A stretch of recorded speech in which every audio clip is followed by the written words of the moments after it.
PTC network ਉੱਤੇ ਹੋ ਰਿਹਾ ਗੁਰਬਾਣੀ ਪ੍ਰਸਾਰਣ ਨੂੰ ਲੈ ਕੇ ਪਿਛਲੇ ਕੁਝ ਸਮੇਂ ਤੋਂ ਜਿਹੜਾ ਹੈ ਮਾਹੌਲ ਕਾਫੀ ਗਰਮਾਇਆ ਹੋਇਆ ਸੀ ਤੇ ਪਿਛਲੇ ਸਮੇਂ ਇਹ ਮਾਮਲਾ ਪੰਜਾਬ ਵਿਧਾਨ ਸਭਾ ਦੇ ਵਿੱਚ ਵਿਸ਼ੇਸ਼ ਸੈਸ਼ਨ ਕਹਿ ਲਈਏ ਕਿ ਵਿਸ਼ੇਸ਼ ਅਜਲਾਸ ਦੇ ਵਿੱਚ ਵੀ ਗੂੰਜਦਾ ਰਿਹਾ ਤੇ ਬਕਾਇਦਾ ਗੁਰਬਾਣੀ ਪ੍ਰਸਾਰਣ ਦੇ ਅੰਤਰਗਤ ਗੁਰਦੁਆਰਾ ਸੋਧ ਐਕਟ ਵੀ ਮੌਜੂਦਾ ਪੰਜਾਬ ਸਰਕਾਰ ਵੱਲੋਂ ਲਿਆਂਦਾ ਗਿਆ। ਪਰੰਤੂ ਜਿਹੜੇ ਅਜੋਕੇ ਹਾਲਾਤ ਨੇ ਉਹ ਇੰਜ ਮਹਿਸੂਸ ਹੋ ਰਿਹਾ ਹੈ ਕਿ ਜਿਵੇਂ ਜਿੱਥੋਂ ਇਹ ਮਾਮਲਾ ਤੁਰਿਆ ਉੱਥੇ ਹੀ ਜਾ ਕੇ ਖਤਮ ਹੁੰਦਾ ਵਿਖਾਈ ਦੇ ਰਿਹਾ ਹੈ, ਕਿਉਂਕਿ ਪਿਛਲੇ ਸਮੇਂ ਪੀਟੀਸੀ ਨੈਟਵਰਕ ਉੱਤੇ ਕਈ ਤਰ੍ਹਾਂ ਦੇ ਇਹ ਦੋਸ਼ ਲੱਗਦੇ ਰਹੇ ਕਿ ਇੱਕ ਕਿਸੇ ਸਿਆਸੀ ਪਰਿਵਾਰ ਦੀ ਸੰਪਤੀ ਹੈ। ਪੰਥਕ ਮੰਚਾਂ ਉੱਤੇ ਪੰਥਕ ਲਿਹਾਜ਼ ਤੋਂ ਵੀ ਇਹ ਮਾਮਲਾ ਗਰਮਾਹਟ ਦੇ ਵਿੱਚ ਰਿਹਾ ਤੇ ਵੱਡੀ ਚਰਚਾ ਇਹ ਉਸ ਵੇਲੇ ਬਣੀ ਜਦੋਂ ਪਿਛਲੇ ਮਹੀਨੇ ਪੰਜਾਬ ਸਰਕਾਰ ਮੌਜੂਦਾ ਭਗਵੰਤ ਮਾਨ ਦੀ ਸਰਕਾਰ ਨੇ ਵਿਸ਼ੇਸ਼ ਸੈਸ਼ਨ ਸੱਦਿਆ ਤੇ ਗੁਰਬਾਣੀ ਪ੍ਰਸਾਰਣ ਨੂੰ ਲੈ ਕੇ ਗੁਰਦੁਆਰਾ ਸੋਧ ਐਕਟ ਬਿੱਲ ਲਿਆਂਦਾ ਗਿਆ। ਇਸ ਸਮੁੱਚੇ ਮਾਮਲੇ ਉੱਤੇ ਸਾਰੀਆਂ ਕਿਹੜੀਆਂ ਕੜੀਆਂ ਕਿੱਥੇ ਜੁੜੀਆਂ ਨੇ ਤੇ ਅੱਗੇ ਮਾਮਲਾ ਕਿੱਧਰ ਨੂੰ ਜਾ ਰਿਹਾ ਹੈ, ਇਸ ਸੰਬੰਧੀ ਅਸੀਂ ਅੱਜ ਚਰਚਾ ਕਰਾਂਗੇ। ਗੱਲਬਾਤ ਲਈ ਸਾਡੇ ਨਾਲ ਜੁੜੇ ਨੇ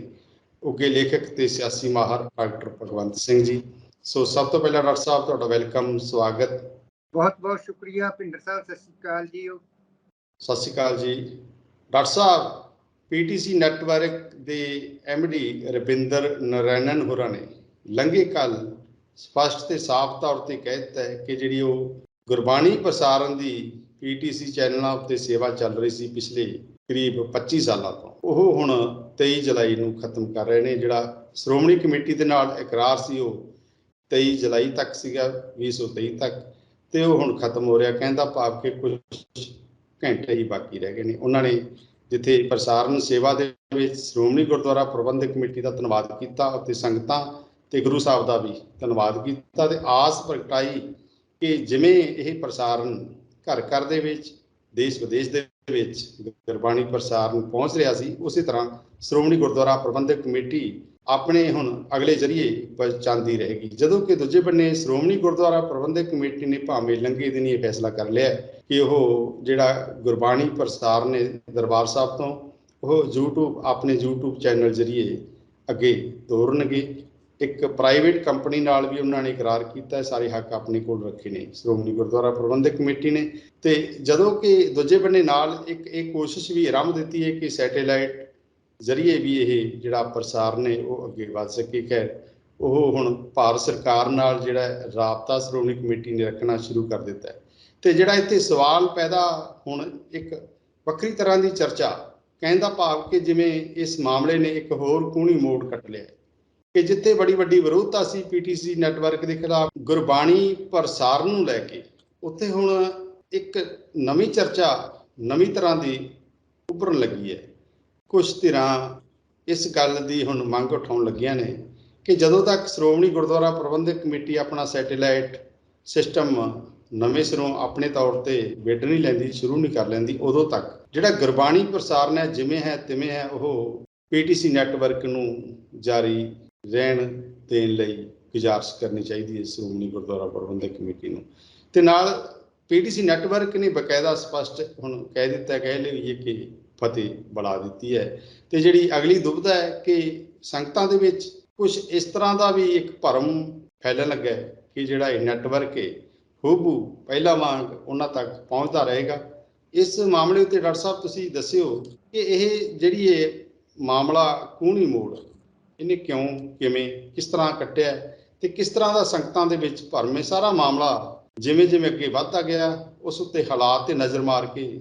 ਇਸ ਨੂੰ ਹੁਣ ਅੱਜ ਦੇ ਅਜੋਕੇ ਦੌਰ ਦੇ ਵਿੱਚ ਲੈ ਕੇ ਆਓ ਜੀ ਡਾਕਟਰ ਸਾਹਿਬ। ਭਿੰਦਰ ਸਾਹਿਬ, ਜਿਵੇਂ ਕਿ ਪਿਛਲੇ ਸਮੇਂ ਤੋਂ ਪੀਟੀਸੀ ਦੇ ਉੱਪਰ ਇੱਕ ਇਹ ਇਲਜ਼ਾਮ ਲੱਗਦਾ ਰਿਹਾ ਕਿ ਇੱਕ ਅਦਾਰੇ ਦਾ ਜਾਂ ਇੱਕ ਪਰਿਵਾਰ ਦਾ ਪੀਟੀਸੀ ਦੇ ਉੱਪਰ ਕਬਜ਼ਾ ਹੈ ਤੇ ਇੱਕ ਅਧਿਕਾਰ ਹੈ ਤੇ ਗੁਰਬਾਣੀ ਦਾ ਪ੍ਰਸਾਰਨ ਉਹ ਕਰਦੇ ਨੇ, ਜਦ ਕਿ ਇਹਦੇ ਬਾਰੇ ਸਮੇਂ-ਸਮੇਂ SGPC ਵੱਲੋਂ ਵੀ ਸਪਸ਼ਟੀਕਰਨ ਦਿੱਤੇ ਜਾਂਦੇ ਰਹੇ ਨੇ ਤੇ ਆਮ ਸਾਹਮਣੇ ਆਉਂਦਾ ਰਿਹਾ ਕਿ SGPC ਨੂੰ ਪੀਟੀਸੀ ਅਦਾਰੇ ਵੱਲੋਂ 1 ਕਰੋੜ ਰੁਪਏ ਦੇ ਕਰੀਬ ਪੇਮੈਂਟ ਕੀਤੀ ਜਾਂਦੀ ਸੀ ਤੇ ਉਹਨਾਂ ਦੇ SGPC ਦੇ ਜਿਹੜੇ ਹੋਰ ਪ੍ਰੋਗਰਾਮ ਹੁੰਦੇ ਸੀ, ਵਿਦਿਅਕ ਪ੍ਰੋਗਰਾਮ ਜਾਂ ਹੋਰ ਵੀ ਚੈਰੀਟੇਬਲ ਪ੍ਰੋਗਰਾਮ ਸੀ, ਉਹਨਾਂ ਨੂੰ ਵੀ ਕਵਰੇਜ ਕੀਤੀ ਜਾਂਦੀ। ਤੇ ਇਹਦੇ ਸੰਦਰਭ ਦੇ ਵਿੱਚ ਅਸਲ ਦੇ ਵਿੱਚ ਜਦੋਂ ਪਿਛਲੇ ਸਮੇਂ ਦੇ ਦੌਰਾਨ ਇੱਕ ਵਾਰ ਘਟਨਾ ਇਹ ਵਾਪਰੀ ਸੀ ਕਿ ਜਿਹੜਾ ਗੁਰਬਾਣੀ ਦਾ ਜਾਂ ਗੁਰੂ ਸੱਚਖੰਡ ਸ੍ਰੀ ਹਰਿਮੰਦਰ ਸਾਹਿਬ ਜੀ ਤੋਂ ਜਾਂ ਦਰਬਾਰ ਸਾਹਿਬ ਤੋਂ ਜਿਹੜਾ ਕਿ ਮੁੱਖ ਵਾਕ ਆਉਂਦਾ ਸੀ ਤੇ ਉਹਨਾਂ ਨੂੰ ਕੁਝ ਸੋਸ਼ਲ ਮੀਡੀਆ ਦੇ ਉੱਪਰ ਕੁਝ ਵਿਅਕਤੀਆਂ ਨੇ ਜਾਂ ਕੁਝ ਸੰਸਥਾਵਾਂ ਨੇ ਅੱਗੇ ਪੀਟੀਸੀ ਦੇ ਲੈ ਕੇ ਅੱਗੇ ਪ੍ਰਸਾਰਿਤ ਕਰਨਾ ਸ਼ੁਰੂ ਕੀਤਾ ਤਾਂ ਪੀਟੀਸੀ ਨੇ ਇਹਨੂੰ ਆਪਣੀ ਇੰਟੈਲੈਕਚੁਅਲ ਪ੍ਰਾਪਰਟੀ ਦੱਸ ਕੇ ਉਹਨਾਂ ਨੂੰ ਨੋਟਿਸ ਦਿੱਤੇ ਸੀ। ਇਸ ਤੋਂ ਇਹ ਮਸਲਾ ਜ਼ਿਆਦਾ ਗੰਭੀਰ ਖੜਾ ਹੋ ਗਿਆ ਸੀ ਤੇ ਇਹਦੇ ਕਾਰਨ ਪੀਟੀਸੀ ਆਲੋਚਨਾ ਦੇ ਖੇਤਰ ਵਿੱਚ ਆ ਗਈ। ਪਰ ਹੁਣ ਜਿਵੇਂ ਕਿ ਪਿਛਲੇ ਦੌਰ ਦੇ ਵਿੱਚ ਪੰਜਾਬ ਸਰਕਾਰ ਨੇ ਵੀ ਇੱਕ ਵਿਸ਼ੇਸ਼ ਸੈਸ਼ਨ ਬੁਲਾ ਕੇ ਵਿਧਾਨ ਸਭਾ ਦਾ ਇੱਕ ਬਿੱਲ ਪਾਸ ਕੀਤਾ, ਜਿਹੜਾ ਗੁਰਦੁਆਰਾ ਸੋਧ ਐਕਟ ਡੀਜੀ ਦੇ ਵਿੱਚ ਪ੍ਰਸਾਰਣ ਦਾ ਕਾਰਜ ਕੀਤਾ ਜਾਣਾ ਸੀ, ਉਹ ਪਾਸ ਕਰਕੇ ਮਾਨਯੋਗ ਗਵਰਨਰ ਸਾਹਿਬ ਕੋਲੇ ਭੇਜਿਆ ਗਿਆ। ਪਰੰਤੂ ਹੁਣ ਗਵਰਨਰ ਸਾਹਿਬ ਨੇ ਇਸ ਸੰਬੰਧ ਦੇ ਵਿੱਚ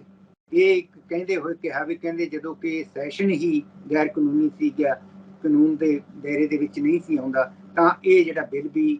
ਕਾਨੂੰਨੀ ਹੈ ਕਿ ਨਹੀਂ ਇਹਦੇ ਬਾਰੇ ਮੈਂ ਅਟਾਰਨੀ ਜਨਰਲ ਤੋਂ ਰਾਏ ਲਵਾਂਗਾ, ਇਹਦੇ ਬਾਰੇ ਫਿਰ ਗੱਲ ਕਰਾਂਗਾ। ਬੇਸ਼ੱਕ ਮਾਨਯੋਗ ਮੁੱਖ ਮੰਤਰੀ ਜੀ ਨੇ ਗਵਰਨਰ ਸਾਹਿਬ ਨੂੰ ਚਿੱਠੀ ਲਿਖੀ ਸੀ ਵੀ ਇਸ ਦੇ ਉੱਪਰ ਬਿੱਲ ਨੂੰ ਪਾਸ ਕੀਤਾ ਜਾਵੇ ਤੇ ਗਵਰਨਰ ਸਾਹਿਬ ਨੇ ਉਸ ਦੇ ਜਵਾਬ ਦੇ ਵਿੱਚ ਆਪਣੀ ਚਿੱਠੀ ਦੇ ਰਾਹੀਂ ਇਹ ਸਾਰਾ ਦੱਸਿਆ ਕਿ ਅਸੀਂ ਅਟਾਰਨੀ ਜਨਰਲ ਤੋਂ ਰਾਏ ਲਵਾਂਗੇ। ਇਸ ਤਰ੍ਹਾਂ ਦਾ ਇਹ ਸਰਕਾਰੀ ਪੱਧਰ ਤੇ ਔਰ ਲੋਕਾਂ ਦੇ ਪੱਧਰ ਤੇ ਬੜਾ ਵੱਡਾ ਗੰਭੀਰ ਮਸਲਾ ਬਣ ਗਿਆ, ਕਿਉਂਕਿ ਹੁਣ ਜਦ ਕਿ 23 ਤਰੀਕ ਇਹਦੀ ਲਾਸਟ ਮਿਤੀ ਹੈ ਪੀਟੀਸੀ ਨਾਲ ਜਿਹੜਾ ਕਰਾਰ ਕੀਤਾ ਹੋਇਆ ਸੀ ਕਿ ਗੁਰਬਾਣੀ ਪ੍ਰਸਾਰਣ ਦਾ SGPC ਉਹ ਆ ਰਹੀ ਹੈ ਤੇ ਪੀਟੀਸੀ ਨੇ ਆਪ ਕਹਿ ਦਿੱਤਾ ਵੀ ਅਸੀਂ ਜੋ ਸੇਵਾ ਨਿਭਾਈ ਸੀ ਅਸੀਂ ਹੁਣ ਇਸ ਤੋਂ ਬਾਅਦ ਅਸੀਂ ਬੰਦ ਕਰ ਦਿਆਂਗੇ। ਇਹ ਤਾਂ ਗੱਲ ਹੈ, ਪਰੰਤੂ ਹੁਣ ਜਿਹੜੀ ਸਮੱਸਿਆ ਉਤਪੰਨ ਹੋ ਰਹੀ ਹੈ ਕਿਉਂਕਿ ਦੇਸ਼ ਵਿਦੇਸ਼ ਦੇ ਵਿੱਚ, ਪੰਜਾਬ ਦੇ ਵਿੱਚ, ਹਿੰਦੁਸਤਾਨ ਦੇ ਵਿੱਚ ਜੋ ਲੋਕਾਂ ਦੇ ਜਿੰਨੇ ਵੀ ਜੋ ਘਰ ਘਰ ਜਿੱਥੇ ਗੁਰਬਾਣੀ ਦਾ ਇਹ ਕੀਰਤਨ ਜਾ ਰਿਹਾ ਸੀਗਾ ਟੀਵੀ ਚੈਨਲ ਦੇ ਰਾਹੀਂ, ਸੈਟੇਲਾਈਟ ਚੈਨਲ ਦੇ ਰਾਹੀਂ ਜਾ ਰਿਹਾ ਸੀਗਾ, ਹਰੇਕ ਦੇ ਨਾਲ ਇਹਦੇ ਨਾਲ ਜੁੜੇ ਹੋਏ ਸੀ, ਬਹੁਤ ਸਾਰੇ ਲੋਕਾਂ ਦੀਆਂ ਭਾਵਨਾਵਾਂ ਜੁੜੀਆਂ ਹੋਈਆਂ ਸੀ। ਇਹ ਜ਼ਰੂਰੀ ਨਹੀਂ ਸੀ ਕਿ ਇਕੱਲੇ ਸਿੱਖੀ ਜੁੜੇ ਹੋਏ ਸੀ, ਹਿੰਦੂ ਵੀ, ਮੁਸਲਮਾਨ ਵੀ, ਕ੍ਰਿਸਚਨ ਵੀ, ਜੋ ਵੀ ਨਾਨਕ ਨਾਮ ਲੇਵਾ ਸੀ ਦੁਨੀਆ ਦੇ ਕਿਸੇ ਵੀ ਕੋਨੇ 'ਚ ਬੈਠਾ ਸੀ ਉਹਦੇ ਤੱਕ ਪੀਟੀਸੀ ਨੇ ਆਪਣੀ ਇੱਕ ਰਸਾਈ ਤੇ ਇੱਕ ਪਹੁੰਚ ਬਣਾਈ ਹੋਈ ਕਿ ਉਹਨਾਂ ਨੂੰ ਇਹ ਉਹਨਾਂ ਦੇ ਟੀਵੀ ਦੇ ਉੱਪਰ LED ਦੇ ਉੱਪਰ ਜਾਂਦਾ ਸੀ। ਪਰੰਤੂ ਬੇਸ਼ੱਕ ਹੁਣ SGPC ਨੇ ਇਹ ਫੈਸਲਾ ਕਰ ਲਿਆ ਕਿ ਅਸੀਂ YouTube ਚੈਨਲ ਚਾਲੂ ਕਰਾਂਗੇ। YouTube ਚੈਨਲ ਦੀ ਐਕਸੈਸ ਬਹੁਤ ਘੱਟ ਤੱਕ ਜਾਏਗੀ, ਉਹ ਜੋ ਜਿਨ੍ਹਾਂ ਦੇ ਪਾਸ ਨੈਟ ਹੈ, ਇੰਟਰਨੈਟ ਹੈ ਜਾਂ ਮੋਬਾਈਲ ਦੇ ਰਾਹੀਂ ਉਹ ਇਸ ਤਰ੍ਹਾਂ ਉਹ ਪਹੁੰਚ ਕਰ ਸਕਣਗੇ। ਪਰੰਤੂ ਜਿਹੜੇ ਬਜ਼ੁਰਗ ਨੇ ਜਾਂ ਪੇਂਡੂ ਨੇ ਜਾਂ ਵਿਦੇਸ਼ ਦੇ ਵਿੱਚ ਨੇ ਜਿੱਥੇ ਇੰਟਰਨੈਟ ਦੀ ਸੁਵਿਧਾ ਨਹੀਂ ਹੈ, ਉੱਥੇ ਤਾਂ ਇਹ ਸੈਟੇਲਾਈਟ ਦੇ ਜ਼ਰੀਏ ਜੋ ਐਕਸੈਸ ਹੈ ਉਹ ਬਣਾਉਣੀ ਪਏਗੀ। ਉਹਦੇ ਬਾਰੇ ਹਾਲੇ SGPC ਨੇ ਕੋਈ ਕਾਰਜ ਨਹੀਂ ਕੀਤਾ, ਉਹਦੀ ਤਾਂ ਹਾਲੇ ਰੂਪਰੇਖਾ ਬਣਾ ਰਹੇ ਨੇ ਵੀ ਉਹ ਵੀ ਅਸੀਂ ਕਰਾਂਗੇ। ਇਸ ਦੇ ਸੰਦਰਭ ਦੇ ਵਿੱਚ ਜਿਹੜੀ ਹੈਗੀ ਲੋਕਾਂ ਦੀਆਂ ਭਾਵਨਾਵਾਂ ਨੇ, ਜਿਹੜਾ ਲੋਕਾਂ ਦਾ ਆਸਥਾ ਹੈ ਜੁੜੀ ਹੋਈ, ਇੰਨੇ ਸਾਲਾਂ ਦੇ ਵਿੱਚ ਲੋਕ ਸਵੇਰੇ ਉੱਠਦੇ ਨੇ ਜਾਂ ਸ਼ਾਮ ਨੂੰ ਮਤਲਬ ਗੁਰਬਾਣੀ ਦੇ ਗੁਰੂ ਹਰਿਮੰਦਰ ਸਾਹਿਬ ਦੇ ਦਰਸ਼ਨ ਕਰਨਾ ਚਾਹੁੰਦੇ ਨੇ, ਗੁਰੂ ਸਾਹਿਬ ਦੇ ਦਰਸ਼ਨ ਕਰਨਾ ਚਾਹੁੰਦੇ ਨੇ, ਗੁਰੂ ਗ੍ਰੰਥ ਸਾਹਿਬ ਜੀ ਦੀ ਮਰਿਆਦਾ ਜੋ ਜਿਸ ਤਰ੍ਹਾਂ ਚੱਲਦੀ ਹੈ ਉਹਦੇ ਦਰਸ਼ਨ ਕਰਨਾ ਚਾਹੁੰਦੇ ਨੇ। ਉਹ ਜੁੜੇ ਹੋਏ ਨੇ ਕਿ ਜਿਹੜੇ 20 ਸਾਲ ਤੋਂ ਲਗਾਤਾਰ ਜੁੜੇ ਹੋਏ ਨੇ, ਉਹ ਉਹਨਾਂ ਦੇ ਵਿੱਚ ਇੱਕ ਇਹ ਇਸ ਤਰ੍ਹਾਂ ਦਾ ਭਾਵਨਾ ਉਤਪੰਨ ਹੋ ਰਹੀ ਹੈ ਵੀ 23 ਤੋਂ ਬਾਅਦ ਉਹ ਤਾਂ ਗੁਰਬਾਣੀ ਨਹੀਂ ਸੁਣ ਸਕਣਗੇ। ਇਹ ਇੱਕ ਉਹਨਾਂ ਦੀ ਭਾਵਨਾ ਹੈ, ਦਿਲੀ ਭਾਵਨਾ। ਇਸੇ ਸੰਦਰਭ ਦੇ ਵਿੱਚ ਦਿੱਲੀ ਗੁਰਦੁਆਰਾ ਪ੍ਰਬੰਧਕ ਕਮੇਟੀ ਦੇ ਸਾਬਕਾ ਪ੍ਰਧਾਨ ਸ਼੍ਰੀ ਪਰਮਜੀਤ ਸਿੰਘ ਸਰਨਾ ਨੇ ਇੱਕ ਚਿੱਠੀ ਲਿਖੀ ਹੈ। ਇਸੇ ਸੰਦਰਭ ਦੇ ਵਿੱਚ ਕਰਨੈਲ ਸਿੰਘ ਪੀਰ ਮੁਹੰਮਦ ਨੇ ਵੀ ਇੱਕ ਚਿੱਠੀ ਲਿਖੀ ਹੈ ਬਈ ਜਿੰਨਾ ਚਿਰ ਤੱਕ SGPC ਵੱਲੋਂ ਬਦਲਵਾਂ ਪ੍ਰਬੰਧ ਨਹੀਂ ਕੀਤਾ ਜਾਂਦਾ ਤਾਂ ਉਨਾ ਚਿਰ PTC ਦੇ ਨੈਟਵਰਕ ਨੂੰ ਚਾਲੂ ਰਹਿਣਾ ਚਾਹੀਦਾ। ਲੋਕਾਂ ਦੀਆਂ ਭਾਵਨਾਵਾਂ ਨੇ, ਲੋਕਾਂ ਦੀ ਆਸਥਾ ਹੈ, ਆਮ ਜਨਤਾ ਦੀ ਭਾਵਨਾ ਹੈ, ਉਹਨਾਂ ਨੂੰ ਗੁਰਬਾਣੀ ਤੋਂ ਗਿਰਫਤਾਰ ਨਹੀਂ ਕਰਨਾ ਚਾਹੀਦਾ। ਗੱਲ ਹੈ ਵੀ ਤਰਕ ਸੰਗਤ ਤੇ ਦਲੀਲ ਯੁਕਤ ਵੀ ਹੈ, ਜਾਂ ਤਾਂ ਇਹਦਾ ਪ੍ਰਬੰਧ ਬਦਲਵਾਂ ਪ੍ਰਬੰਧ ਕੀਤਾ ਜਾਏ। ਪਰੰਤੂ ਬਦਲਵਾਂ ਪ੍ਰਬੰਧ ਕਰਨ ਦੇ ਲਈ ਕਿਉਂਕਿ ਸਰਕਾਰ ਨੇ ਜੋ ਕਾਰਜ ਕਰਨਾ ਸੀ ਉਹ ਤਾਂ ਹਾਲੇ ਗਵਰਨਰ ਸਾਹਿਬ ਦੇ ਤੇ ਉਸ ਦੇ ਵਿੱਚ ਫਸਿਆ ਹੋਇਆ, ਉਹ ਲੰਬਾ ਕਦੋਂ ਚੱਲੇਗਾ। ਤੇ ਦੂਸਰਾ ਜਦੋਂ SGPC ਆਪਣੀ ਕਾਰਵਾਈ ਕਰੇਗੀ, ਭਾਰਤ ਸਰਕਾਰ ਤੋਂ ਪ੍ਰਵਾਨਗੀ ਲੈਣੀ ਹੈ, ਫਿਰ ਸੈਟੇਲਾਈਟ ਤੋਂ ਸਪੇਸ ਲੈਣੀ ਹੈ ਜਾਂ ਸਿਗਨਲ ਜਿਹਦਾ ਜੋ ਪ੍ਰਬੰਧ ਹੈ ਉਹਦੇ ਲਈ ਬੜੀ ਲੰਬੀ ਲਿਖਾ ਪੜੀ ਹੋਏਗੀ ਹਰੇਕ ਜਗ੍ਹਾ ਤੇ ਪਹੁੰਚਾਉਣ ਦੇ ਲਈ। ਉਹ ਇੱਕ ਕਾਰਜ ਹੁੰਦਾ, ਕਾਫੀ ਉਹਦਾ ਲਿਖਾ ਪੜੀ ਕੀਤੀ ਜਾਵੇਗੀ। ਹੁਣ ਇਸ ਦੇ ਲਈ ਜ਼ਰੂਰੀ ਹੈ ਕਿ SGPC ਇਸ ਕਾਰਜ ਨੂੰ ਇਸ ਤਰ੍ਹਾਂ ਬਰਕਰਾਰ ਰੱਖੇ। ਇਹਦੇ ਲਈ ਇਹ ਵੀ ਸੁਝਾਅ ਦਿੱਤੇ ਜਾ ਰਹੇ ਨੇ ਵੀ SGPC ਜੋ ਖਰਚੇ ਨੇਗੇ ਉਹ ਬੀਅਰ ਕਰੇ ਤੇ ਗੁਰਬਾਣੀ ਨੂੰ ਮੁਫਤ ਪਹੁੰਚਾਉਣ ਦੇ ਲਈ ਇਹਨਾਂ ਦੇ ਨਾਲ PTC ਦਾ ਜੋ ਚੈਨਲ ਚੱਲ ਰਿਹਾ, ਜੋ ਨੈਟਵਰਕ ਹੈ, ਉਹਦਾ ਉਹ ਖਰਚਿਆਂ ਨੂੰ ਸਹਿਣ ਕਰਕੇ ਆਪਣੇ ਤੌਰ ਤੇ ਆਪ ਉਹ ਚਲਾਵੇ। ਇਹ ਪ੍ਰਬੰਧ ਚੱਲਦਾ ਰਹਿਣਾ ਚਾਹੀਦਾ। ਇਹ ਤੋਂ ਬਿਲਕੁਲ ਇਹ ਸਾਫ਼ ਹੈ ਕਿ ਜਿੱਥੋਂ ਗੱਲ ਚੱਲੀ ਸੀ ਉੱਥੇ ਹੀ ਫੇਰ ਆ ਕੇ ਖੜ ਗਈ ਹੈ, ਕਿਉਂਕਿ ਇਹ ਮਾਮਲਾ ਭਾਵਨਾ ਦੇ ਨਾਲ ਜੁੜਿਆ ਹੋਇਆ, ਧਾਰਮਿਕ ਭਾਵਨਾ ਨਾਲ ਹੈ, ਲੋਕਾਂ ਦੇ ਨਾਲ ਜੁੜਿਆ ਹੋਇਆ। ਲੋਕਾਂ ਨੂੰ ਗੁਰਬਾਣੀ ਦੇ ਨਾਲ ਜਿਹੜਾ ਕਿ ਇੰਨੇ ਸਾਲਾਂ ਤੋਂ ਲਗਾਤਾਰ ਉਹ ਨਿਰੰਤਰ ਦਰਸ਼ਨ ਕਰ ਰਹੇ ਨੇ, ਉਹ ਤੋਂ ਵਿਰਵੇ ਕਰਨ ਦਾ ਕਰਾਂਗੇ ਤਾਂ ਲੋਕਾਂ ਦੇ ਵਿੱਚ ਲਾਜ਼ਮੀ ਹੈ ਕਿ ਨਿਰਾਸ਼ਤਾ ਉਤਪੰਨ ਹੋਵੇ। ਡਾਕਟਰ ਸਾਹਿਬ, ਬਦਲਵੀਂ ਪ੍ਰਬੰਧ ਤੇ ਇੱਕ ਮੀਡੀਆ ਰਿਪੋਰਟ ਮੁਤਾਬਕ ਦਲ ਖਾਲਸਾ ਨੇ ਮੰਗ ਕੀਤੀ ਹੈ ਕਿ ਪੀਟੀਸੀ ਸਿਮਰਨ ਰਿਪੋਰਟ ਮੁਤਾਬਕ ਕਿ ਉਹ ਸੁਖਬੀਰ ਸਿੰਘ ਬਾਦਲ ਦੀ ਮਾਲਕੀ ਦਾ ਚੈਨਲ ਹੈ ਤੇ ਸੁਖਬੀਰ ਸਿੰਘ ਬਾਦਲ ਨੂੰ ਉਹ ਚੈਨਲ ਸ਼੍ਰੋਮਣੀ ਕਮੇਟੀ ਨੂੰ ਸੌਂਪ ਦੇਣਾ ਚਾਹੀਦਾ ਹੈ। ਸਾਰੇ ਹੱਕ ਸ਼੍ਰੋਮਣੀ ਕਮੇਟੀ ਨੂੰ ਸੌਂਪ ਕੇ ਤਾਂ ਕਿ ਸ਼੍ਰੋਮਣੀ ਕਮੇਟੀ ਪੀਟੀਸੀ ਸਿਮਰਨ ਉੱਤੇ ਜਿਹੜਾ ਹੈ ਗੁਰਬਾਣੀ ਪ੍ਰਸਾਰਨ ਜਿਵੇਂ ਪਹਿਲਾਂ ਚੱਲਦਾ ਸੀ, ਜਾਰੀ ਹੁੰਦਾ ਸੀ, ਅੱਗੇ ਵੱਧਦਾ ਸੀ ਦੇਸ਼ ਵਿਦੇਸ਼ ਦੇ ਵਿੱਚ, ਉੱਦਾਂ ਉਹ ਜਾਰੀ ਰਹਿ ਸਕੇ। ਡਾਕਟਰ ਸਾਹਿਬ, ਇਸ ਮਾਮਲੇ ਨੂੰ ਤੁਸੀਂ ਕਿਵੇਂ ਦੇਖਦੇ ਹੋ ਕਿ ਕੀ ਇਹ ਪੀਟੀਸੀ ਸਿਮਰਨ, ਹਾਲਾਂਕਿ ਮੁੱਖ ਮੰਤਰੀ ਭਗਵੰਤ ਮਾਨ ਹੋਰਾਂ ਨੇ ਵੀ ਜਦੋਂ ਇਹ ਗੁਰਦੁਆਰਾ ਜਿਹੜਾ ਗੁਰਬਾਣੀ ਪ੍ਰਸਾਰਨ ਨੂੰ ਲੈ ਕੇ ਗੁਰਦੁਆਰਾ ਸੋਧ ਬਿੱਲ ਤੇ ਇਜਲਾਸ ਸੱਦਿਆ ਗਿਆ ਸੀ, ਉਹਦੇ ਵਿੱਚ ਵੀ ਉਹਨਾਂ ਨੇ ਇੱਕ ਇਹ ਮਾਮਲਾ ਉਠਾਇਆ ਸੀ ਕਿ ਸ਼ਾਇਦ ਸਰਕਾਰ ਕੋਲ ਇੱਕ ਸੂਚਨਾ ਆਈ ਹੈ ਕਿ ਗੁਰਬਾਣੀ ਦਾ ਪ੍ਰਸਾਰਨ ਪੀਟੀਸੀ ਸਿਮਰਨ ਉੱਤੇ ਕੀਤਾ ਜਾ ਸਕਦਾ ਹੈ ਤੇ ਨਾਲ ਉਹਨਾਂ ਨੇ ਜਿਵੇਂ ਪੀਟੀਸੀ ਸਿਮਰਨ ਦੀ ਮਾਲਕੀ ਉੱਤੇ ਵੀ ਸਵਾਲ ਉਠਾਇਆ ਸੀ। ਡਾਕਟਰ ਸਾਹਿਬ, ਕੀ ਇਹ ਬਦਲਵਾਂ ਹੱਕ, ਬਦਲਵਾਂ ਰੂਪ, ਕੀ ਇਹ ਇੱਦਾਂ ਅੱਗੇ ਵੱਧ ਸਕਦਾ ਹੈ? ਜੀ ਡਾਕਟਰ ਸਾਹਿਬ। ਡਾਕਟਰ ਸਾਹਿਬ, ਇੱਥੋਂ ਤੱਕ ਸੰਬੰਧ ਹੈ ਲੋਕਾਂ ਦੇ ਨਾਲ ਜੁੜਨ ਦਾ, ਇਹਦਾ ਬਦਲਵਾਂ ਪ੍ਰਬੰਧ ਤਾਂ ਕਰਨਾ ਹੀ ਪਏਗਾ, ਕੋਈ ਵੀ ਕਰਨਾ ਪਏਗਾ, SGPC ਨੂੰ ਕਰਨਾ ਪਏਗਾ। ਜਾਂ ਜੇ ਬਣਦਾ ਹੈ ਜਿਵੇਂ ਪੀਟੀਸੀ ਸਿਮਰਨ ਦੇ ਬਾਰੇ ਹੈ, ਉਹਨਾਂ ਦਾ ਕਿਉਂਕਿ ਨੈਟਵਰਕ ਹੈ ਬਣਿਆ ਹੋਇਆ, ਤੇ ਉਸ ਦੇ ਨਾਲ ਚਾਹੇ ਉਹਨਾਂ ਤੋਂ ਖਰੀਦਿਆ ਜਾਵੇ, ਚਾਹੇ ਉਹ ਦਾਨ ਕਰਨ, ਜਾਂ ਜਿਸ ਤਰ੍ਹਾਂ ਵੀ ਹੋ ਸਕਦਾ, ਜੇ ਕੀਤਾ ਜਾ ਸਕਦਾ ਜਨਤਾ ਦੀ ਭਲਾਈ ਦੇ ਲਈ, ਨਾਮ ਗੁਰੂ ਨਾਨਕ ਨਾਮ ਲੇਵਾ ਸੰਗਤ ਦੀ ਭਲਾਈ ਦੇ ਲਈ, ਜਾਂ ਉਹਨਾਂ ਦੇ ਨਾਲ ਜੁੜਨ ਦੇ ਲਈ, ਲੋਕਾਂ ਦੀ ਆਸਥਾ ਨੂੰ ਪੂਰਾ ਕਰਨ ਦੇ ਲਈ ਜੇ ਕੋਈ ਕੁਰਬਾਨੀ ਹੁੰਦੀ ਹੈ, ਜਾਂ ਜੇ ਇਸ ਤਰ੍ਹਾਂ ਦਾ ਹੋ ਸਕਦਾ ਤਾਂ SGPC ਅਤੇ ਸਾਰੇ ਧਿਰਾਂ ਨੂੰ ਮਿਲ ਕੇ ਬੈਠ ਕੇ ਇਸ ਤਰ੍ਹਾਂ ਦੇ ਵਿਚਾਰ ਕਰ ਲੈਣ ਦੇ ਵਿੱਚ ਕੋਈ ਹਰਜ ਨਹੀਂ, ਇਹ ਹੋ ਸਕਦਾ ਹੈ। ਜੀ ਪਿੰਡਰ ਸਾਹਿਬ। ਬਿਲਕੁਲ ਡਾਕਟਰ ਸਾਹਿਬ, ਤੁਸੀਂ ਆਸਥਾ ਦੀ ਗੱਲ ਕੀਤੀ ਹੈ ਗੁਰਬਾਣੀ ਨੂੰ ਲੈ ਕੇ, ਤਾਂ ਦੇਸ਼ ਦੀ ਆਜ਼ਾਦੀ ਮਗਰੋਂ ਜਦੋਂ ਨੈਟਵਰਕ ਸਿਸਟਮ, ਰੇਡੀਓ ਸਿਸਟਮ ਅੱਗੇ ਵਧਿਆ ਤਾਂ ਸਿੱਖ ਸੰਗਤ ਦੇ ਵਿੱਚ ਇੱਕ ਮੰਗ ਉੱਭਰਨ ਲੱਗੀ, ਉੱਠਣ ਲੱਗੀ ਕਿ ਕਿਉਂ ਨਾ ਇਹ ਰੇਡੀਓ ਤੇ ਸਿੱਧਾ ਗੁਰਬਾਣੀ ਪ੍ਰਸਾਰਨ ਸ਼ੁਰੂ ਹੋਵੇ। ਸ਼੍ਰੋਮਣੀ ਅਕਾਲੀ ਦਲ ਜਾਂ ਦੇਸ਼ ਦੀਆਂ ਪੰਜਾਬ ਦੀਆਂ ਕੁਝ ਹਮਖਿਆਲ ਜਥੇਬੰਦੀਆਂ ਨੇ ਜਦੋਂ ਅਨੰਦਪੁਰ ਸਾਹਿਬ ਦਾ ਮਤਾ ਲਿਆਂਦਾ ਤਾਂ ਉਸ ਮੋਰਚੇ ਦੇ ਵਿੱਚ ਵੀ ਜਿਹੜਾ ਰੇਡੀਓ ਤੋਂ ਗੁਰਬਾਣੀ ਪ੍ਰਸਾਰਨ ਦੀ ਇੱਕ ਵੱਡੇ ਪੱਧਰ ਉੱਤੇ ਮੰਗ ਸੀ। ਖੈਰ, ਸਿਸਟਮ ਜਿਹੜਾ ਤਕਨੀਕੀ ਸਿਸਟਮ, ਨੈਟਵਰਕ ਸਿਸਟਮ ਅੱਗੇ ਵਧਦਾ ਗਿਆ ਤੇ ਅੱਗੇ ਜਾ ਕੇ 1998 ਤੋਂ ਇਹ ਪੀਟੀਸੀ ਨੈਟਵਰਕ ਇਸ ਸੇਵਾ ਨੂੰ ਸੰਭਾਲ ਰਿਹਾ ਸੀ ਤੇ ਹੁਣ ਅੱਜ ਅਜੋਕੇ ਦੌਰ ਦੇ ਵਿੱਚ ਇਹ ਮਾਮਲਾ ਇੱਕ ਵਾਰ ਫਿਰ ਬੜੇ ਟੇਢੇ ਜਾਂ ਕਹਿ ਲਈਏ ਕਿ ਦੁਬਦਾ ਭਰੇ ਮਾਹੌਲ ਦੇ ਵਿੱਚ ਹੈ। ਕੁਝ ਸੰਗਤਾਂ ਦੇ ਵਿੱਚ ਇਸ ਗੱਲ ਦੀ ਮੰਗ ਵੱਡੇ ਪੱਧਰ ਉੱਤੇ ਹੈ ਕਿ ਜਿਵੇਂ ਤਿਵੇਂ ਜਿਹੜਾ ਇਹ ਗੁਰਬਾਣੀ ਪ੍ਰਸਾਰਨ ਚੱਲ ਰਿਹਾ ਸੀ ਉਹਦੇ ਵਿੱਚ ਕੋਈ ਨਿਰਵਿਘਨ ਨਾ ਰਹੇ, ਪਹਿਲਾਂ ਵਾਂਗ ਜਾਰੀ ਰਹੇ। ਪਹਿਲੀ ਗੱਲ ਹੈ ਕਿ ਸਵਾਲ ਜਿਹੜਾ ਹੁਣ ਇਸ ਵੇਲੇ ਵੱਡੇ ਪੱਧਰ ਉੱਤੇ ਉੱਠ ਰਿਹਾ ਹੈ ਕਿ ਇੱਕ ਨੈਟਵਰਕ ਸਿਸਟਮ ਨੂੰ ਹੀ ਇੰਨਾ ਲੰਮਾ ਸਮਾਂ ਇਕਰਾਰ ਦੇ ਦਿੱਤਾ ਗਿਆ। ਇਸ ਸਾਰੇ ਮਾਮਲੇ ਨੂੰ ਤੁਸੀਂ ਆਪਣੇ ਪੱਖ ਨਾਲ ਖੋਲ੍ਹੋ ਡਾਕਟਰ ਸਾਹਿਬ। ਪਿੰਡਰ ਸਾਹਿਬ, ਇਸ ਬਾਰੇ ਜਦੋਂ ਕਿ ਉਦੋਂ ਚੈਨਲ ਸ਼ੁਰੂ ਹੋਏ ਨੇ, ਇਹ ਸਿਸਟਮ ਡਿਵੈਲਪ ਹੋ ਰਿਹਾ ਸੀਗਾ ਭਾਰਤ ਦੇ ਵਿੱਚ ਵੀ ਤੇ ਸੈਟੇਲਾਈਟ ਦੇ ਰਾਹੀਂ ਬਾਹਰ ਵਿਦੇਸ਼ਾਂ ਦੇ ਵਿੱਚ ਜਾਣ ਦੇ ਲਈ, ਉਦੋਂ ਇਹ ਵੀ ਸਾਹਮਣੇ ਆਉਂਦਾ ਹੈ ਕਿ ਇੱਕ ਦੋ ਚੈਨਲਾਂ ਦੇ ਨਾਲ ਹੋਰ ਗੱਲ ਹੋਈ ਸੀ ਜਿਹੜੇ ਵਿਚਾਲੇ ਛੱਡ ਗਏ ਸੀ ਮੁਆਹਦਾ, ਤੇ ਜਿਨ੍ਹਾਂ ਨਾਲ ਕੰਟਰੈਕਟ ਹੋਇਆ ਸੀ ਉਹ ਸਿਰੇ ਨਹੀਂ ਸੀ ਚੜ ਸਕਦਾ। ਪਰੰਤੂ ਫਿਰ ਇਹ SGPC ਨੇ PTC ਦੇ ਨਾਲ ਇਹ ਸਮਝੌਤਾ ਕੀਤਾ ਤੇ ਉਹਨਾਂ ਦੇ ਨਾਲ ਕੰਟਰੈਕਟ ਕੀਤਾ ਤੇ ਉਹਨਾਂ ਨੇ ਇਹ ਸਾਰਾ ਆਪਣਾ ਨੈਟਵਰਕ ਡਿਵੈਲਪ ਕੀਤਾ। ਬੇਸ਼ੱਕ ਇਹਨਾਂ ਦੀ ਆਲੋਚਨਾ ਹੁੰਦੀ ਰਹੀ ਹੈ ਵੀ ਇੱਕ ਅਦਾਰੇ ਦੀ ਇੱਕ ਅਧਿਕਾਰ ਦੇ ਦਿੱਤਾ ਗਿਆ, ਇਸ ਤਰ੍ਹਾਂ ਦੇਣਾ ਨਹੀਂ ਚਾਹੀਦਾ। ਪਰੰਤੂ ਜਿਵੇਂ ਕਿ ਹੁਣ ਸਾਹਮਣੇ ਆ ਰਿਹਾ ਹੈ ਕਿ SGPC ਵੱਲੋਂ ਵੀ ਦੱਸਿਆ ਜਾ ਰਿਹਾ ਹੈ ਕਿ ਗੁਰਬਾਣੀ ਦਾ ਪ੍ਰਸਾਰਨ ਹੈ, ਉਹਦੇ ਲਈ ਖਾਸ ਮਰਿਆਦਾ ਰੱਖਣ ਦੀ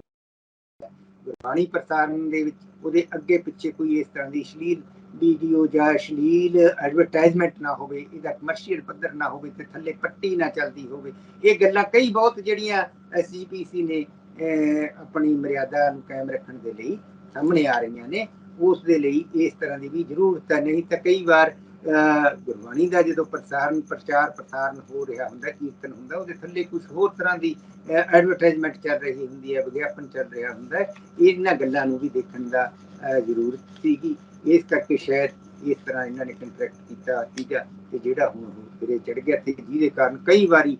ਆਲੋਚਨਾ ਵੀ ਹੁੰਦੀ ਰਹੀ ਹੈ। ਇਹਦਾ ਵੱਖੋ ਵੱਖਰੀਆਂ ਸੰਦਰਭਾਂ ਦੇ ਵਿੱਚ, ਵੱਖੋ ਵੱਖਰੇ ਪੜਾਅ ਦੇ ਵਿੱਚ ਜਿਵੇਂ ਜਿਵੇਂ ਡਿਵੈਲਪ ਹੁੰਦਾ ਗਿਆ, ਸਿਸਟਮ ਡਿਵੈਲਪ ਹੁੰਦਾ ਗਿਆ, ਹੁਣ ਜਿਸ ਤਰ੍ਹਾਂ ਕਿ ਨੈਟ ਦੇ ਰਾਹੀਂ YouTube ਚੈਨਲ ਚੱਲ ਪਏ ਨੇ, ਹੋਰ ਬੜਾ ਕੁਝ ਆ ਰਿਹਾ ਹੈਗਾ, ਤੇਜ਼ੀ ਨਾਲ ਬਦਲ ਰਿਹਾ ਹੈਗਾ। ਇਸ ਸੰਦਰਭ ਦੇ ਵਿੱਚ ਇਹ ਹੋਇਆਗਾ, ਤੇ ਹੁਣ ਇਹਨੂੰ ਦੇਖਣ ਦੀ ਜ਼ਰੂਰਤ ਹੈ ਕਿ SGPC ਇਸ ਦਾ ਬਦਲਵਾਂ ਪ੍ਰਬੰਧ ਤੇ ਲੋਕਾਂ ਦੀਆਂ ਜਿਹੜੀਆਂ ਭਾਵਨਾਵਾਂ ਨੇ ਉਹਨਾਂ ਨੂੰ ਨਿਰੰਤਰ ਬਰਕਰਾਰ ਰੱਖਦੇ ਹੋਏ ਕਿਸ ਤਰ੍ਹਾਂ ਇਹਨੂੰ ਸਿਰੇ ਚੜਾਉਂਦੇ ਨੇ। ਕੀ ਬਣੇਗਾ? ਬਿਲਕੁਲ ਜੀ, ਗੁਰਬਾਣੀ ਪ੍ਰਸਾਰਨ, ਆਸਥਾ ਤੇ ਸ਼ਰਧਾਲੂਆਂ ਨਾਲ ਜੁੜਿਆ ਇਹ ਮਾਮਲਾ ਦੇਖਦੇ ਹਾਂ ਕਿ ਸਾਰੇ ਮਾਮਲੇ ਦੇ ਵਿੱਚ ਕੁਝ ਘੰਟੇ ਹੀ ਬਾਕੀ ਨੇ। 24 ਜੁਲਾਈ ਤੋਂ ਨਵੇਂ ਸਿਰਿਓਂ ਇਹ ਮਾਮਲਾ ਅੱਗੇ ਤੁਰੇਗਾ। ਵੇਖਣ ਵਾਲੀ ਗੱਲ ਹੋਵੇਗੀ ਕਿ ਸ਼੍ਰੋਮਣੀ ਕਮੇਟੀ ਇਸ ਸਾਰੇ ਮਾਮਲੇ ਨੂੰ ਸ਼ਰਧਾਲੂਆਂ ਦੀ ਇੱਛਾ ਜਾਂ ਜਿਸ ਤਰ੍ਹਾਂ ਦੇ ਹੀ ਪਿਛਲੇ ਸਮੇਂ ਸਾਰੇ ਮਾਮਲੇ ਉੱਠੇ ਉਪਜੇ, ਇਸ ਨੂੰ ਕਿਵੇਂ ਨਜਿੱਠੇਗੀ। ਡਾਕਟਰ ਸਾਹਿਬ, ਇੱਕ ਅੱਗੇ ਸਵਾਲ ਉਤਪੰਨ ਹੋ ਰਿਹਾ ਹੈ ਕਿ ਸ਼੍ਰੋਮਣੀ ਗੁਰਦੁਆਰਾ ਪ੍ਰਬੰਧਕ ਕਮੇਟੀ ਨੇ ਇੱਕ ਹੁਣ ਨਵੀਂ ਹਿਲਜੁਲ ਆਰੰਭੀ ਹੈ। ਮਤਲਬ ਕਿ ਹਰਿਆਣਾ ਸਿੱਖ ਗੁਰਦੁਆਰਾ ਪ੍ਰਬੰਧਕ ਕਮੇਟੀ ਦੇ ਹੋਂਦ ਦੇ ਵਿੱਚ ਆਉਣ ਮਗਰੋਂ ਹਰਿਆਣਾ ਸਿੱਖ ਗੁਰਦੁਆਰਾ ਪ੍ਰਬੰਧਕ ਕਮੇਟੀ ਵੱਲੋਂ ਜਿਹੜੇ ਸ਼੍ਰੋਮਣੀ ਕਮੇਟੀ ਦੇ ਅਧੀਨ ਹਰਿਆਣੇ ਦੇ ਵਿੱਚ ਦਰਜਨਾਂ ਗੁਰਦੁਆਰੇ ਸਨ, ਉਹਨਾਂ ਦਾ ਕਬਜ਼ਾ ਹਰਿਆਣਾ ਸਿੱਖ ਗੁਰਦੁਆਰਾ ਪ੍ਰਬੰਧਕ ਕਮੇਟੀ ਨੇ ਜਬਰੀ ਲੈ ਲਿਆ ਸੀ। ਤੇ ਸ਼੍ਰੋਮਣੀ ਗੁਰਦੁਆਰਾ ਪ੍ਰਬੰਧਕ ਕਮੇਟੀ ਹੁਣ ਇਸ ਸਾਰੇ ਮਾਮਲੇ ਨੂੰ ਕਾਨੂੰਨੀ ਚਾਰਾਜੋਈ ਤੇ ਫਿਜ਼ੀਕਲੀ ਚਾਰਾਜੋਈ ਦੋਨਾਂ ਪੱਖਾਂ ਉੱਤੇ ਵਿਚਾਰ ਤੇਜ਼ ਕਰਕੇ ਮਾਮਲੇ ਨੂੰ ਹੁਣ ਕਿਵੇਂ ਨਜਿੱਠਣਾ ਹੈ, ਵੱਡੀ ਅੰਗੜਾਈ ਲੈਣ ਦੀ ਤਿਆਰੀ ਦੇ ਵਿੱਚ ਦੱਸੀ ਜਾ ਰਹੀ ਹੈ। ਤੇ ਦੱਸਿਆ ਜਾ ਰਿਹਾ ਹੈ ਕਿ ਕਿਉਂਕਿ ਗੁਰਦੁਆਰਾ ਜਿਹੜਾ ਐਕਟ ਹੈ ਪਿਛਲੇ ਸਮੇਂ ਤੋਂ, ਆਜ਼ਾਦੀ ਤੋਂ ਪਹਿਲਾਂ ਦਾ ਬਣਿਆ ਹੋਇਆ, ਜਿਹੜਾ ਨਿਰੰਤਰ ਚੱਲ ਰਿਹਾ ਸੀ, ਜਦੋਂ ਹਰਿਆਣਾ ਸਿੱਖ ਗੁਰਦੁਆਰਾ ਪ੍ਰਬੰਧਕ ਕਮੇਟੀ ਹੋਂਦ ਦੇ ਵਿੱਚ ਆਉਂਦੀ ਹੈ ਤਾਂ ਮਾਣਯੋਗ ਸੁਪਰੀਮ ਕੋਰਟ ਨੇ ਉਸ ਆਜ਼ਾਦੀ ਤੋਂ ਪਹਿਲਾਂ ਵਾਲੇ ਗੁਰਦੁਆਰਾ ਐਕਟ ਦੀ ਜਿਹੜੀ ਹੈ ਕਵਾਇਦ ਜਾਂ ਉਹਦਾ ਜਿਹੜਾ ਸਿਸਟਮ ਹੈ ਉਹਨੂੰ ਨਹੀਂ ਛੇੜਿਆ, ਉਹ ਪਹਿਲਾਂ ਵਾਂਗ ਹੀ ਬਰਕਰਾਰ ਹੈ। ਤੇ ਸ਼੍ਰੋਮਣੀ ਗੁਰਦੁਆਰਾ ਪ੍ਰਬੰਧਕ ਕਮੇਟੀ ਦਾ ਇਹ ਤਰਕ ਹੈ ਜਿਹੜਾ ਭਾਰੂ ਹੈ ਕਿ ਜਿਹੜੇ ਹਰਿਆਣੇ ਦੇ ਵਿੱਚ ਗੁਰਦੁਆਰਾ ਸਾਹਿਬਾਨ ਨੇ ਉਹ ਜਿਹੜੇ ਸਮੁੱਚੇ ਤੌਰ ਤੇ ਉਹਦਾ ਪ੍ਰਬੰਧ ਸ਼੍ਰੋਮਣੀ ਕਮੇਟੀ ਦੇ ਹਵਾਲੇ ਹੀ ਹੋਣਾ ਚਾਹੀਦਾ। ਡਾਕਟਰ ਸਾਹਿਬ, ਇਸ ਮਾਮਲੇ ਨੂੰ ਲਿਓ। ਪਿੰਡਰ ਸਾਹਿਬ, ਅਸਲ ਦੇ ਵਿੱਚ ਜਦੋਂ ਹਰਿਆਣਾ ਗੁਰਦੁਆਰਾ ਐਕਟ ਬਣਾਇਆ ਤੇ ਉਹਨਾਂ ਨੇ ਵੱਖਰੀ ਗੁਰਦੁਆਰਾ ਪ੍ਰਬੰਧਕ ਕਮੇਟੀ ਨੂੰ ਹੋਂਦ ਦੇ ਵਿੱਚ ਲਿਆਂਦਾ, ਤੇ ਪਰੰਤੂ ਉਹਦੇ ਨਾਲ ਹੀ 1925 ਦਾ ਗੁਰਦੁਆਰਾ ਪ੍ਰਬੰਧਕ ਕਮੇਟੀ ਦਾ ਗੁਰਦੁਆਰਾ ਐਕਟ ਹੋਂਦ ਦੇ ਵਿੱਚ ਐਗਜ਼ਿਸਟ ਕਰ ਰਿਹਾ ਤੇ ਜਿਹਦੇ ਤਹਿਤ ਪੰਜਾਬ ਦੇ ਵਿੱਚ ਸਾਰੇ ਗੁਰਦੁਆਰਾ ਪ੍ਰਬੰਧ SGPC ਕਰ ਰਹੀ ਹੈ। ਇਸੇ ਰਵਾਇਤ ਨੂੰ ਦੇਖਦੇ ਹੋਏ ਪੰਜਾਬ ਸਰਕਾਰ ਨੇ ਪਿਛਲੇ ਦਿਨੀ ਜਿਹੜਾ ਐਕਟ ਬਿੱਲ ਲਿਆਂਦਾ, ਗੁਰਦੁਆਰਾ ਸੋਧ ਬਿੱਲ ਲਿਆਂਦਾ ਅਸੈਂਬਲੀ ਦੇ ਵਿੱਚ, ਤੇ ਉਹ ਹੁਣ ਕਾਨੂੰਨੀ ਦਾਅਪੇਚ ਦੇ ਵਿੱਚ ਫਸਦਾ ਲੱਗਦਾ ਹੈ ਇਸ ਤਰ੍ਹਾਂ ਦਾ ਕਾਰਨ, ਕਿਉਂਕਿ ਉਹਦੇ ਨਾਲ ਕਈ ਸਮੱਸਿਆਵਾਂ ਹੋਰ ਵੀ ਉਤਪੰਨ ਹੋ ਰਹੀਆਂ ਸੀਆਂ। ਤੇ ਜਦ ਕਿ ਇਹ ਹੈ ਕਿਉਂਕਿ ਪੰਜਾਬ ਦਾ ਰੀਆਰਗੇਨਾਈਜੇਸ਼ਨ ਹੋ ਜਾਣ ਦੇ ਕਾਰਨ, ਹਿਮਾਚਲ ਔਰ ਹਰਿਆਣਾ ਦੇ ਹੋਂਦ ਵਿੱਚ ਆ ਜਾਣ ਕਾਰਨ ਪੰਜਾਬ ਦਾ ਜਿਹੜਾ ਇਹ ਗੁਰਦੁਆਰਾ ਐਕਟ ਸੀ ਇੰਟਰਸਟੇਟ ਐਕਟ ਬਣ ਗਿਆ ਸੀ। ਇਹਦੇ ਵਿੱਚ ਇਸ ਤਰ੍ਹਾਂ ਇੰਟਰਸਟੇਟ ਐਕਟ ਬਣਨ ਦੇ ਕਾਰਨ ਇਹਦੇ ਵਿੱਚ ਸੋਧ ਦਾ ਜਾਂ ਹੋਰ ਕਾਰਜ ਕਰਨ ਦਾ ਅਧਿਕਾਰ ਸੈਂਟਰ ਗਵਰਨਮੈਂਟ ਪਾਸ ਜਾਂ ਪਾਰਲੀਮੈਂਟ ਪਾਸ ਚਲਿਆ ਗਿਆ ਸੀਗਾ ਤੇ ਸਟੇਟਾਂ ਨੂੰ ਇਹਦੇ ਵਿੱਚ ਉਹ ਨਹੀਂ ਸੀਗਾ। ਉਹ ਤਾਂ ਸੁਪਰੀਮ ਕੋਰਟ ਨੇ ਇੱਕ ਫੈਸਲਾ ਦਿੱਤਾ ਸੀਗਾ, ਉਸ ਦੀ ਰੋਸ਼ਨੀ ਦੇ ਵਿੱਚ ਹਰਿਆਣੇ ਦਾ ਉਹ ਆ ਗਿਆ, ਪਰੰਤੂ ਉਹ ਹਾਲੇ ਵੀ ਦਾ ਪੇਚ ਦੇ ਵਿੱਚ ਕਾਨੂੰਨੀ ਉਹਦੇ ਵਿੱਚ ਫਸਿਆ ਹੋਇਆ। ਪਰੰਤੂ ਜਿਹੜਾ ਹੁਣ ਪਿਛਲੇ ਦਿਨੀ ਜਿਹੜੀ ਡਿਵੈਲਪਮੈਂਟ ਹੋਈ ਹੈ ਪੰਜਾਬ ਦੇ ਵਿੱਚ ਹੋਈ ਹੈ, ਜਿਸ ਤਰ੍ਹਾਂ ਮਾਨਯੋਗ ਗਵਰਨਰ ਸਾਹਿਬ ਨੇ ਜਿਸ ਤਰ੍ਹਾਂ ਨੂੰ ਕਿਹਾ ਕਿ ਵੀ ਮੈਂ ਇਸ ਬਿੱਲ ਬਾਰੇ ਕਾਨੂੰਨੀ ਰਾਏ ਲਵਾਂਗਾ ਅਟਾਰਨੀ ਜਨਰਲ ਤੋਂ, ਕਿਉਂਕਿ ਇਹ ਜਿਹੜਾ ਇਜਲਾਸ ਹੋਇਆ ਇਜਲਾਸ ਗੈਰ ਵਿਧਾਨਕ ਤੇ ਗੈਰ ਕਾਨੂੰਨੀ ਸੀ, ਕਿਉਂਕਿ ਇਸ ਦੇ ਵਿੱਚ ਉਹਨਾਂ ਨੇ ਇਹ ਗੱਲ ਵੀ ਆਪਣੇ ਪੱਤਰ ਦੇ ਵਿੱਚ ਲਿਖੀ। ਤੇ ਇਸ ਸੰਦਰਭ ਦੇ ਵਿੱਚੋਂ ਕਈ ਕਾਨੂੰਨੀ ਦਾਅ ਪੇਚ ਖੜੇ ਹੋ ਰਹੇ ਨੇ, ਕਾਨੂੰਨੀ ਨੁਕਤੇ ਖੜੇ ਹੋ ਰਹੇ ਨੇ, ਜਿਨ੍ਹਾਂ ਨੂੰ ਲੈ ਕੇ SGPC ਨੇ ਆਪਣੇ ਤੌਰ ਤੇ ਕਾਨੂੰਨੀ ਤਰੀਕਿਆਂ ਦੇ ਤੌਰ ਦੇ ਉੱਪਰ ਹਰਿਆਣੇ ਦੀ ਜਿਹੜਾ ਪ੍ਰਬੰਧਕ ਕਮੇਟੀ ਬਣੀ ਹੈ ਉਹਦੇ ਖਿਲਾਫ ਆਪਣੀ ਕਾਨੂੰਨੀ ਚਾਰਾਜੋਈ ਨੂੰ ਤੇਜ਼ ਕਰਨ ਦਾ ਨਵੇਂ ਨੁਕਤਿਆਂ ਤੋਂ ਸਹਾਇਆ ਕੀਤਾ ਇਸ ਦੇ ਲਈ, ਕਿਉਂਕਿ ਪਹਿਲਾਂ ਤਾਂ ਸ਼੍ਰੋਮਣੀ ਅਕਾਲੀ ਦਲ ਵੱਲੋਂ ਕਿਸੇ ਟਾਈਮ ਦੇ ਵਿੱਚ ਇਹ ਮੰਗ ਕੀਤੀ ਜਾਂਦੀ, ਧਰਮਯੁੱਧ ਮੋਰਚਾ ਲੱਗਿਆ ਸੀ ਕਿ ਆਲ ਇੰਡੀਆ ਗੁਰਦੁਆਰਾ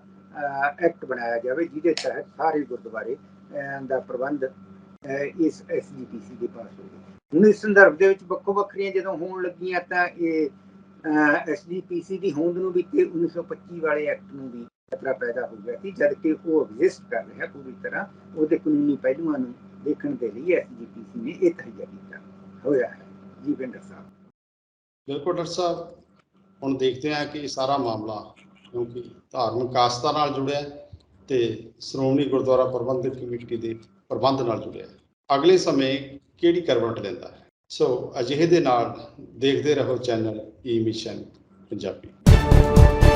ਈ ਮਿਸ਼ਨ ਪੰਜਾਬੀ।